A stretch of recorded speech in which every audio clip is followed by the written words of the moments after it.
The obsession of the wokes with diversity, inclusion, and equity. Notice I reversed it from diversity, equity, inclusion to diversity, inclusion, and equity so that the acronym can be DIE, because we're all going to die when you put all this nonsense together. They're just going to ruin everything. The President of the United States has released a Declaration of North America, DNA. I have just seen this, and I want to read it to you, and I'm not going to reverse the order of anything. Today, President Andrés Manuel López Obrador, President Joseph R. Biden, and Prime Minister Justin Trudeau met in Mexico City for the 10th North American Leaders Summit, NALS. The leaders are determined to fortify our region's security, prosperity, sustainability, and inclusiveness through commitments across 6 pillars. 6 pillars. Number 1, diversity, equity, and inclusion. Number 2, climate change and the environment. Number 3, competitiveness. Number 4, migration and development. Number 5, health. And number 6, regional security. North America shares a unique history and culture that emphasizes innovation, equitable development, and mutually beneficial trade to create inclusive economic opportunities for the benefit of our people. We are not just neighbors and partners. Our people share bonds of family and friendship and value above all else freedom, justice, human rights, equality, and democracy. This is the North American DNA. First headline, diversity, equity, and inclusion. And they talk about indigenous peoples and women's and girls' rights. And then they talk about climate change. They eventually get around to the border. AMLO, the Mexican president, says they barely talked about it. Bloomberg has a report out that actually, contrary to what Joe Biden was telling the American people, border security was not really on the agenda when they met. Diversity, equity, and inclusion is number 1. Yesterday, the North American NOTAM system collapsed. That is Notice to Airmen. It is the system by which airplanes are notified of problems ahead of them. If, for example, there are parachutists parachuting in an area as a plane is coming in for landing, they're notified of the area where the parachutists are. If there's severe turbulence, when a pilot comes on, you're flying and he says, we've got reports of severe turbulence ahead of us. It's the NOTAM system that's letting them know there's been bad turbulence ahead of them. There are so many little notes on it, though. Most pilots say it's almost useless. It's hard to find the legitimate news on the NOTAM system. In 2021, they were expected to upgrade the system to prevent crashes like what happened yesterday. The only change they made was to make it gender neutral, and I'm not making that up. They changed it from Notice to Airmen to Notice to Air Missions because they were more concerned about the gender neutrality than they were actually fixing the system. And by the way, the Canadian system crashed yesterday as well. And they were real quick to say it wasn't a hack. How do they know? They're still looking. They don't know what caused it. The American and the Canadian system. But you know what the big difference is, by the way? The Canadians didn't ground every airplane in Canada. They still allowed them to fly. Only the FAA decided to ground everyone. But it's larger than that. This idea of diversity, equity, and inclusion. The FDA and the CDC have prioritized diversity, equity, and inclusion when it comes to vaccine distribution. They've prioritized it when it comes to healthcare. They've made diversity, equity, and inclusion a really big deal. And by the way, the problem isn't diversity, equity, and inclusion. It's that they're failing at their core competencies. So they're focusing on diversity, equity, and inclusion as a shield against anyone criticizing them for failing at their basic mission.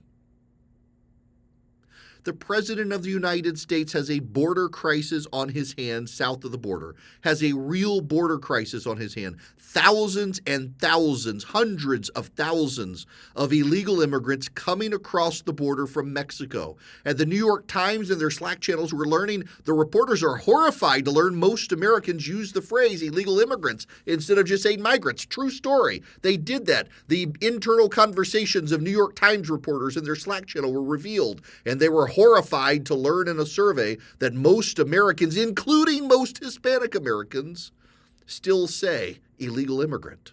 They refuse to do it because they are better than us.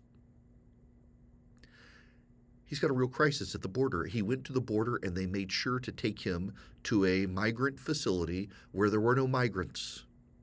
No illegal aliens, no one for him to see, no one for him to see the extent of the crisis. His White House wanted to highlight he goes to the border to see the problem, and they ensure that he goes to a place where all of the illegal immigrants have been taken out of it so he can't see the extent of the problem at El Paso, where, by the way, the bulk of the illegal immigrant passing isn't happening there. It's happening in McAllen, and he didn't want to go there to see the problem.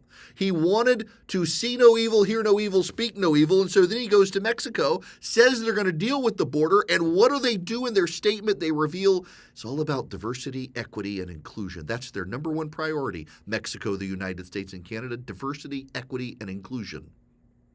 Not even climate change trumped DEI.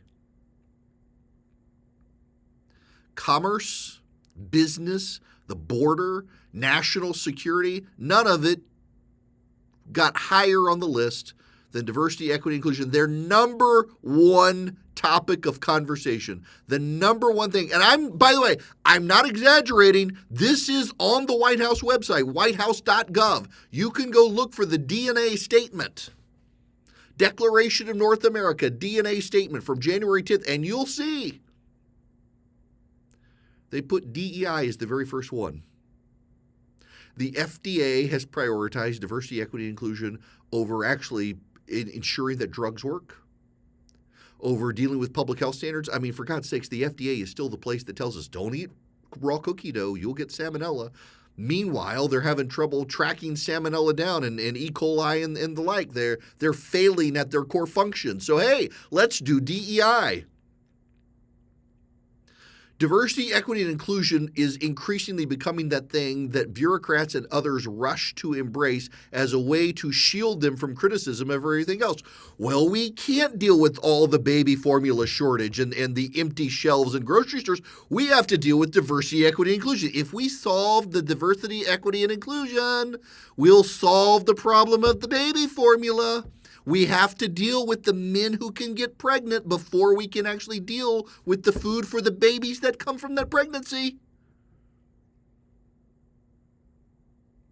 We are not a serious people. Or I should say, they are not a serious people.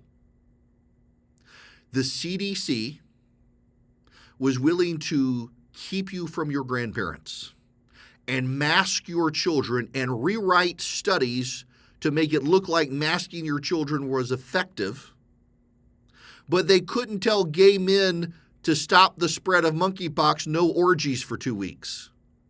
We'll stop the spread of COVID for 2 weeks by locking you down for 5 months and never letting you see your grandparents again or go to their funeral. But we can't tell gay men they can't have anal sex for several weeks to stop the spread of monkeypox. Nope, that's a bridge too far. Diversity, equity, and inclusion has to trump the data and the science.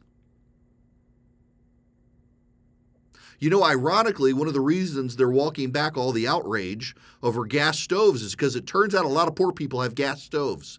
They're cheaper and they're actually safer than electric ranges. They're cheaper to operate. A lot of poor people have it. And now they're like, it'd be bad for diversity, equity, and inclusion if we got rid of the gas stoves. Never mind that the science was all wrong on it to begin with. The study turned out to be bunk. We'll get into that later. But the study was garbage. And now they're walking it all back suddenly as every progressive becomes an expert on why gas stoves are bad. A problem that wasn't a problem until last week. And sure enough, they're all like, oh, it's always been a problem. And I know what the research is. But now, because of diversity, equity, inclusion, they got to walk it all back. This is becoming religious dogma. of the left. It is sacrosanct dogma. It's like when the Christians got together in the early part of the church, they made sure the order was always the Father, the Son, and then the Holy Spirit. The left had to get together and make sure it's always diversity, equity, and then inclusion. And it's equity, not equality. It's the Trinity, people. It's the left-wing God of secular paganism. And their Trinity is diversity, equity, and inclusion. I mean, the Cajuns have the best Trinity outside of Christianity, the green pepper, the celery, and the onion, but that's neither here nor there. The left's Trinity is diversity, equity, and inclusion, and it's prioritized over everything as part of their religious dogma. The FAA couldn't fix the NOTAM system until they made it gender neutral. The FDA can't fix its problem with securing medical paperwork and approving medicines until they work on diversity, equity, and inclusion. The CDC can't give proper health advice anymore to people to stop the spreads of global contaminants because of diversity, equity, and inclusion. And now here comes the president with a border crisis.